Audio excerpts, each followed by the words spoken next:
করেছিল আওয়ামী লীগ। মূলত নির্বাচনকে কেন্দ্র করে বিভিন্ন সময় ইস্যুকে বিভিন্ন দিকে ঘোরানোর জন্য তারা এই ধরনের কাজ করত।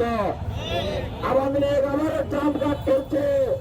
আবার আওয়ামী লীগ এই সম্প্রতির বাংলাদেশে সাম্প্রদায়িক সংঘাতকে উস্কে দিয়ে তারা এই সরকারকে অস্থিতিশীল করার পায়তারা করছে।